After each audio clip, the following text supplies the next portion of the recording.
Maria.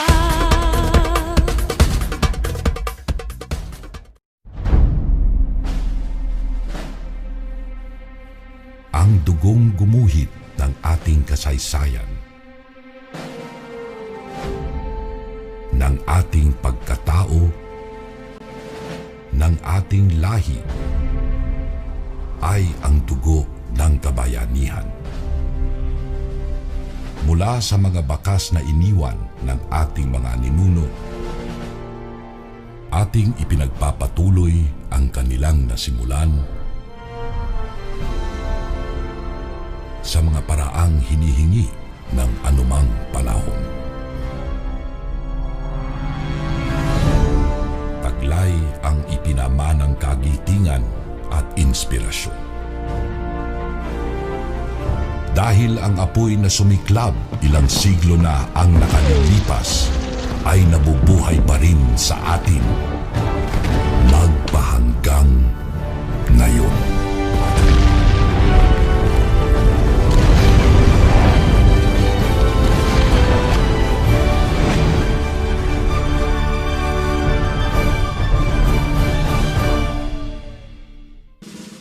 Mga kababayan, ang pambansang awit ng Pilipinas. Kayang mag-ibig, telas ng sinakanan, alam ng puso, sa dikit mo'y buhay. Lupang hinirang, kuya ka ng magiting, sa manlulupin, di ka pasisikin, sa nagatak tutok sa simoy at sa langit mong pagaw, ay hinatang tulad, awit sa pagkayang minamahal. Ang isang ng matawad mo'y tagumpay na nagtitindig, pakituwin at araw niya kailan pamay di magtitindig. Lumalang araw ng walhagit pagsinta, buhay langit sa piling mo. Ang inigaya ng barkay mga amin, ang mamatay ng dahil sa'yo.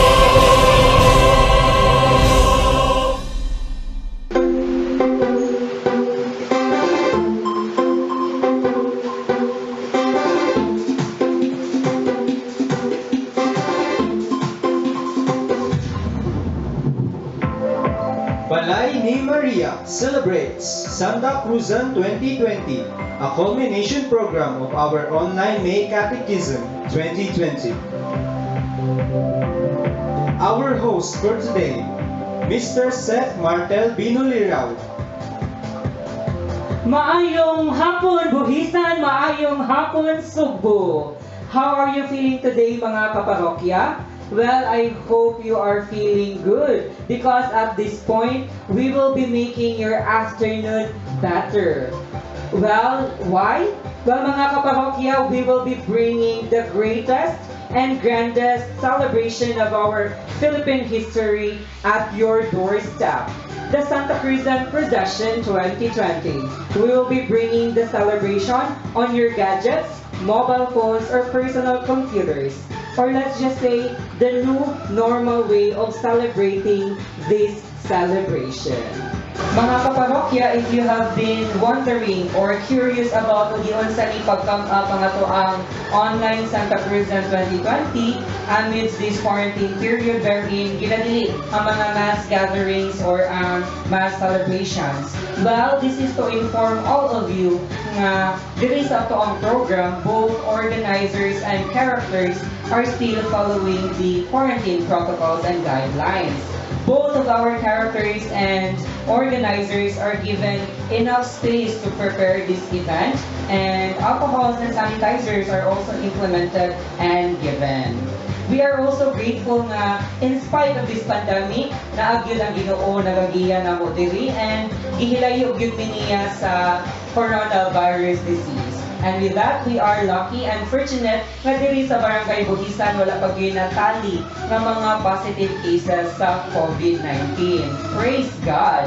And with that also, we are again most grateful to God and with the unending support of our Barangay Buhisan Council headed by our very own Barangay Captain, Honorable Gramor C. Barate, and of course, our SK Chairman, Honorable Dexter Oxtero. Mga kaparokya, subo kamalandungon or paminawon nga niining bahina sa pagselebrar sa ato ang online Santacruzan 2020, wala mo diri nga mo celebrate together with us. Apan, thanks to our modern technology, thanks to social media, nga pinaagi nila makarepresentar mi sa ato ang Santacruzan 2020. And speaking of gratitude, on behalf sa mga organizers and characters nga naa diri sa studio, mapasalamaton usab kaayo ko sa initiative sa to ang Kora Paroko nga si Father Mar Balili para mapurso ang kini nga program. And with that, to officially welcome us here sa to ang program, let us hear a welcoming address from our very own parish priest, Reverend Father Mar Vincent Balay. So, let us all welcome a grand, warm, and round of applause to Father Mar Vincent Balay. Mayong buntag, Father Mar. Mayong adlaw, Seth, ug sa atong mga viewers karon sa atong Balay ni Maria. Yes, Father. Anything to say to our viewers, Father? Malipayon kita, Seth, kay mo na ni ang atong katapusan nga episode sa atong Balay ni Maria human sa 31 ka adlaw nga naghimo ta nining lain nga mga episodes may tungod sa atong Catechism, tungod lagi kay sige ingon ni Seth kay ECQ man ta, dili man ta makagather sa atong mga bata o mga batanon sa atong mga parokya o sa atong kapilya, atong ginhimo nga initiative in order to reach out to our parishioners, pinaagi din atong paggamit sa social media. So Seth, kasi na kong pasalamat kanimo ni imong partner si Joy o sa atong crew o sa tanan nga mga batanon ang PYCC dinhi sa atong parokya, Mary Help of Christians Parish, sa inyong gihimo nga nindot kaayo nga catechism nga online o dili lang ni dinhi sa atong parokya, and atong catechism it goes global.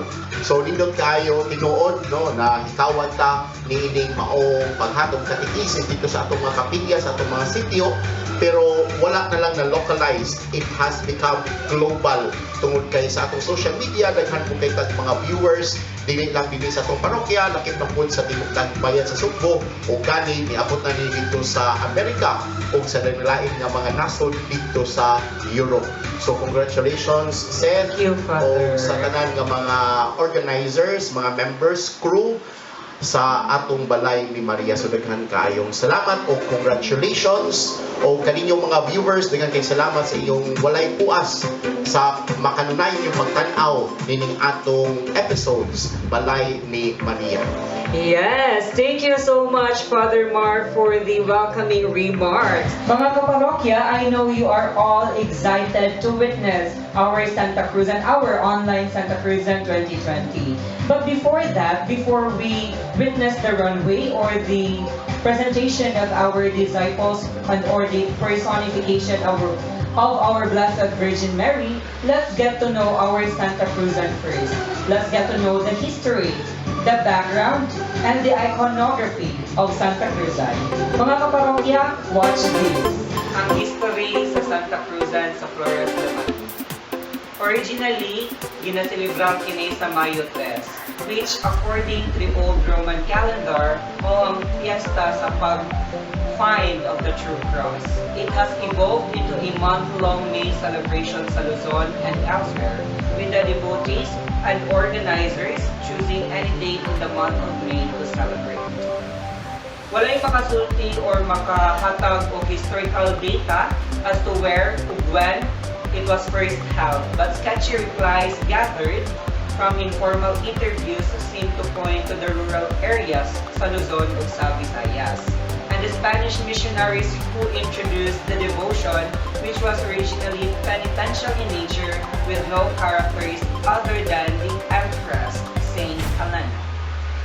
People would even walk barefoot in their nightly procession of the Holy Cross image they venerate, and would go through the fields with the icon. In continuation, ang pagpili sa kung kinsa ang sunod nga mamahimong Rena Elena would be to the hermano and hermana mayores for the year, which would always be the couple's daughter or niece or goddaughter. She would also walk barefoot and would wear only a simple white gown, crowned to signify her royalty, but barefooted to show her penance. She would have a young boy as an escort, representing the Emperor Constantine the Great. The mother and son tandem would be preceded in the procession by a retinue or ladies in waiting, or what we call as zagalas, literally meaning mountain maidens in Spanish, carrying a bouquet of flowers in their hands. But the center of attraction and devotion was always the image of the Holy Cross, which comes right after or sometimes before the characters of Helena and Constantine. The devotees would line both sides with torches, not candles, because kanang sa una ba yan, sa unang panahon. So torch ba yan nila? Wala ka Not nila. Hindi pa candles. nila ng Yeah. And behind the andas or karosa, Carro. Yes. And of the Holy Cross. So the hymn that is sung in this procession is the Hail Mary in Spanish, which is Dios te salve, right? And Dios te salve Maria. As if Rosario Cantada. So it's sa kantahon. Invoking the prayers and the help of the Blessed Virgin Mary. So, the objective of Santacruzan or Tumo sa Santacruzan is to honor the Holy Cross of Jesus Christ, our Savior, and to honor the Empress Saint Helena, who labored for the extraction of the sacred relic from the grounds of Jerusalem. Later, the cast of characters were expanded, and the objective now included the glorification of women, specifically the outstanding women of the Bible, inasmuch as it was of the woman, the Blessed Virgin Mary, that brought forth from her womb the God-made man. And it was also a woman, Saint Helena, who retrieved the relic, the true cross from oblivion. The Santacruzan is also a prayer of petition to God by our farmers for the timely arrival of the rain in their fields and for an abundant harvest. A dark black image of the Holy Cross, varying in sizes from 2 to 5 feet, made of hardwood, either kamagong, mulave, tindalo, or ita, without a corpus. In Luzon, the Holy Cross is jazzed up in metal rays in all 4 sides. Metal pinyals at the 3 ends. They even superimpose an M-shaped embroidered strip of cloth in front. So kung saan nagpasabot ani nga patay panaptol nga po ng letter M, to represent the cloth that was used on Nicodemus and Saint Joseph of Arimathea in lowering the dead body of Christ from the cross. Some very old venerated icons of the Holy Cross, like Juan Batangas, was encased in sterling silver casing with all the attendant decorations also done in silver, such as the rotulos and the nails. Smaller versions used as pendants were even encased in pure gold sa mga dato and gold-plated silver sa mga kubre. But these are only 2 to 3 inches tall. In Cebu, where I believe the origin of the devotion actually started with the cross of Ordaneta, dili ang Magellan's cross. Our crosses are not so elaborated, and those that are use only a painted tin sheets cut in the form of rays.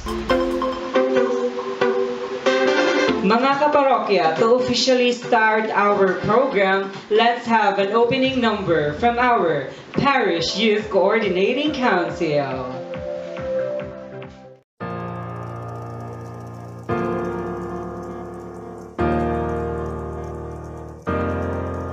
Subuan ko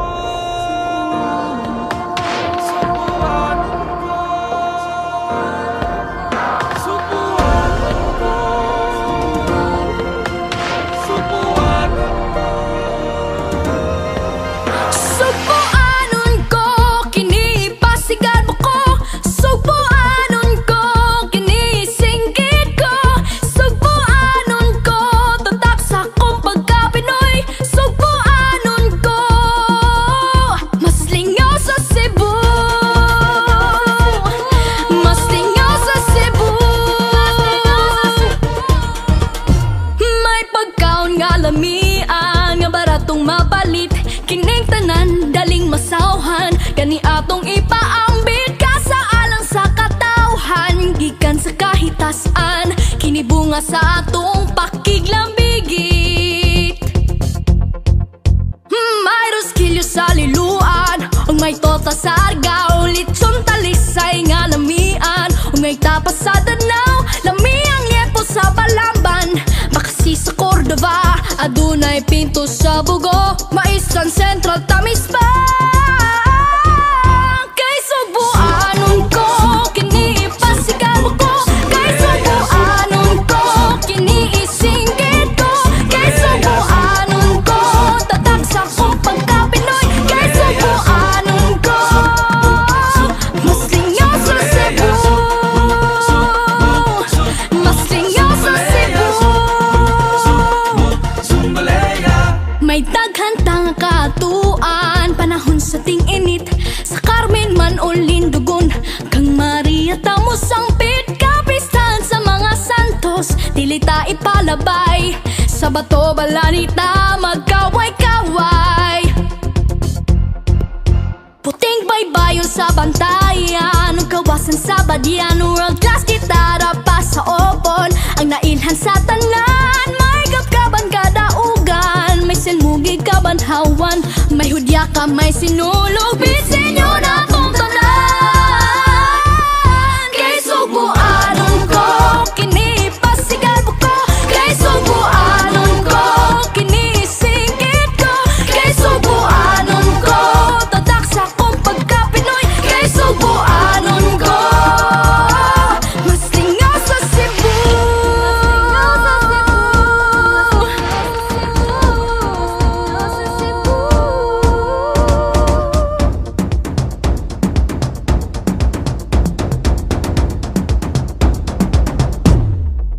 Kay subuanon ko, gabos sa dughan ko, kay subuanon ko, kini isinggit ko, kay subuanon ko, tatak sa akong pagkatao, subuanon ko, I love you Cebu,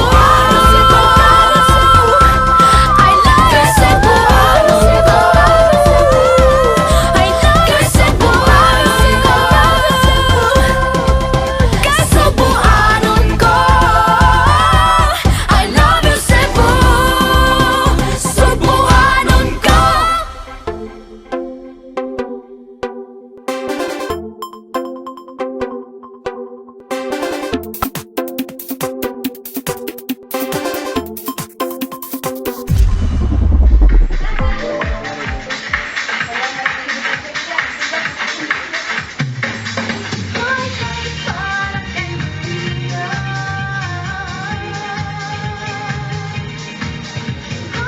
Very helpful Christian Parish, Buhisan, Cebu City. Online Santacruzan 2020. The Santacruzan in its nascent stage only had Saint Elena, Constantine, and the Zagalas as characters. Later on, the list expanded to include the outstanding Old Testament, New Testament, and Christian era ladies. So, the current cast of characters are now as follows. Starting with Reina Banderada, the Banner Queen, signifies the triumph of feminine virtues over their baser ones. This is an allegorical character. She is dressed in either white or gold gown. Yes, color coding is very important in a Santacruzan. She carries a matching colored banner.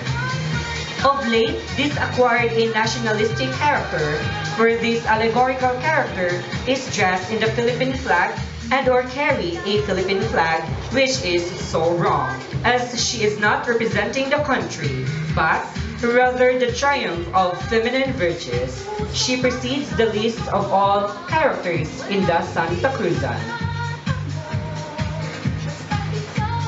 Put your hands together, the Banner Queen, Reina Banderada.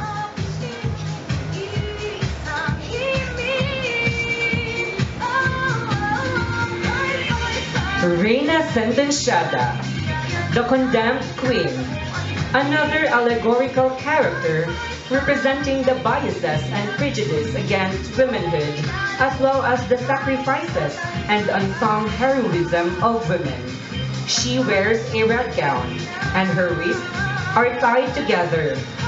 Sometimes, this character is flanked on both sides by two boys dressed as soldiers of yore, usually Roman military guard, each holding the end of the chain tied around her wrist.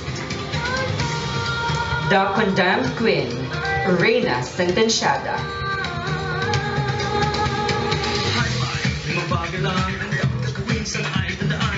Reina Eva, the mother of mankind.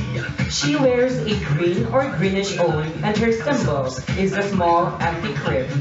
She is the first woman in the Bible, and she deserves to be honored. Not a matter if her gullibility caused the fall of mankind. The mother of mankind, Reina Eva. Reina Justicia. It is the character of Deborah actually, who was one of the judges of early Israel, and who led the people against foreign aggressors. Her emblems are a balanced scale and a short sword. She is not blindfolded, as she is not Lady Justice, nor an allegory, but a representation of the brave and just biblical Deborah. She wears a silver gown. The brave and just Deborah, Reina Justicia.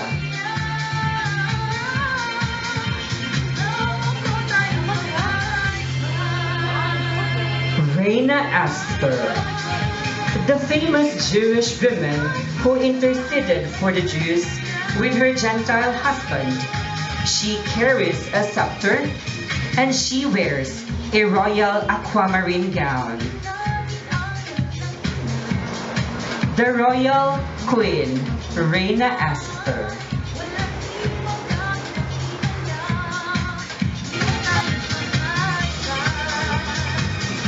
La Infanta Judith, the Jewish heroine who gave her body to the invading Holofernes and later beheaded him to save the Jews from annihilation.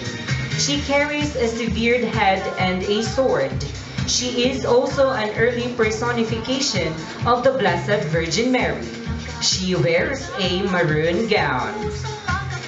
The Jewish heroine, La Infanta Judith. After the outstanding women in the Old Testament, we now move to the women disciples in the New Testament, starting with La Samaritana. Saint Faustina of Samaria, actually, who, in spite of being a social outcast, because of her race and immoral life, accepted the gospel, renewed her life, witnessed for Jesus, and suffered martyrdom. Her emblem is a jar. She wears a gown of tangerine or orange with elaborate designs, the preferred colors of Samaritan women. The Lady of Samaria, La Samaritana.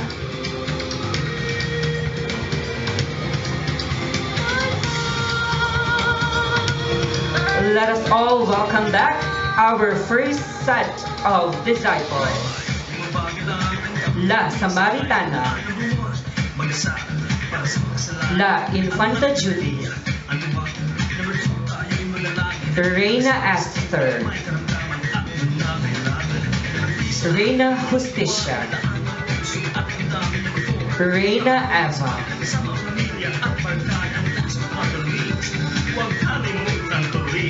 Reina Sentenciada, Reina Banderada.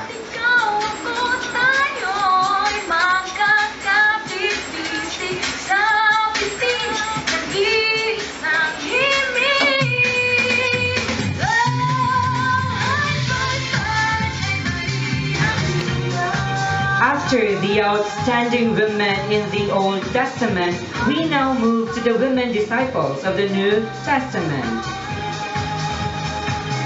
La Veronica, This unnamed compassionate woman was gifted with a true icon of the suffering Lord and has been traditionally called Santa Veronica. Her gigantic marble statue is in one corner of the transept of St. Peter's Basilica in Rome, and her veil with the imprinted image is still kept in St. Peter's. Her emblem is a cloth with the Holy Face imprint on it, and she wears a purple gown.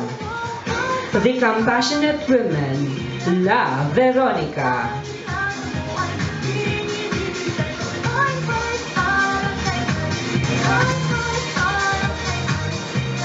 La Magdalena.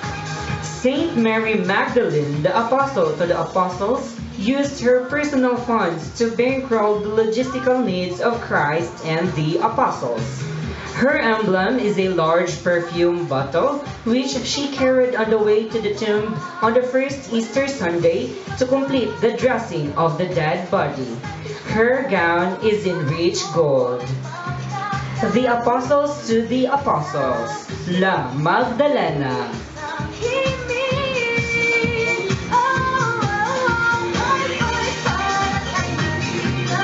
Santa Marta. She was the Lord's close friend, disciple, and cook. Her emblem is a bread basket with fruits. Her colors are pink and blue. The Lord's disciple and cook, Santa Marta.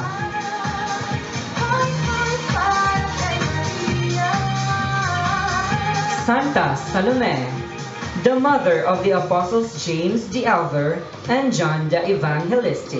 She represents mothers who have sons as priests. Her emblem is a censer because she willingly offered her two boys to Jesus as a fragrant offering to God.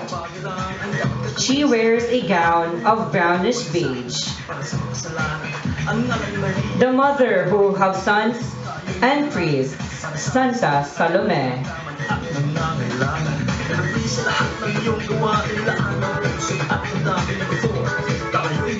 Santa Maria Jacobe, the faithful woman disciple who stood at the foot of cross of Jesus and mother of the apostles James the Younger and Thaddeus. She was also one of the women who met the risen Christ on the first Easter morning. She is mentioned 4 times in the Gospels of Mark, Matthew, and Luke. She is not the same as Mary of Clopas or Santa Maria Cleofe, who is mentioned only once in John.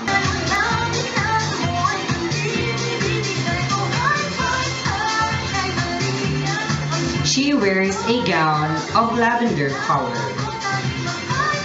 The faithful woman disciple, Santa Maria Jacobe.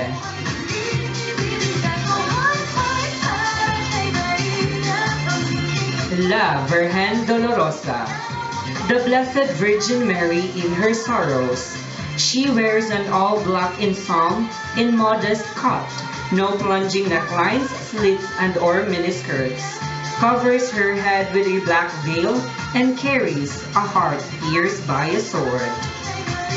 The Lady of Sorrows, La Virgen Dolorosa.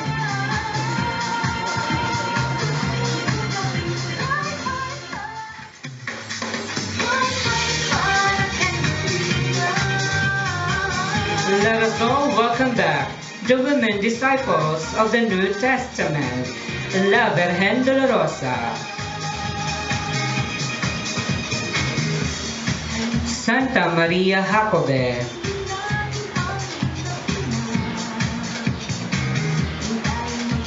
Santa Salome.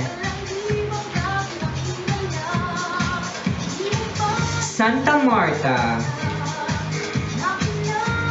La Magdalena, La Veronica.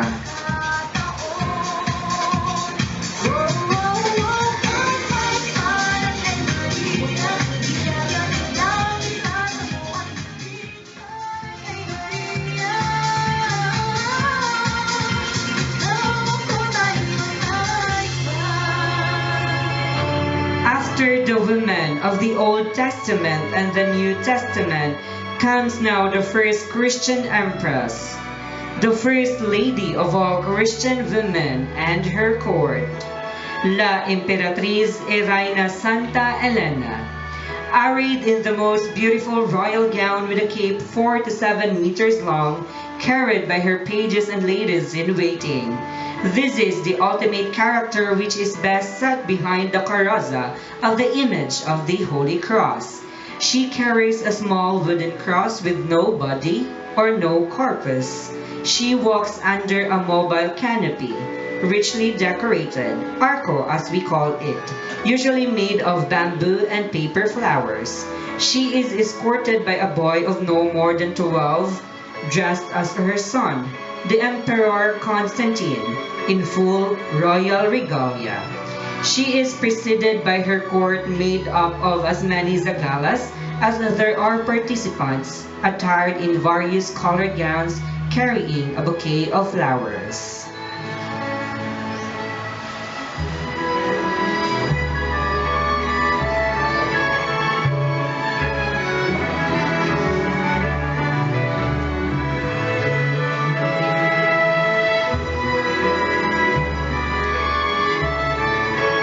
The first Christian empress, the first lady of all Christian women and her court, Emperor Constantine, Reina Santa Elena.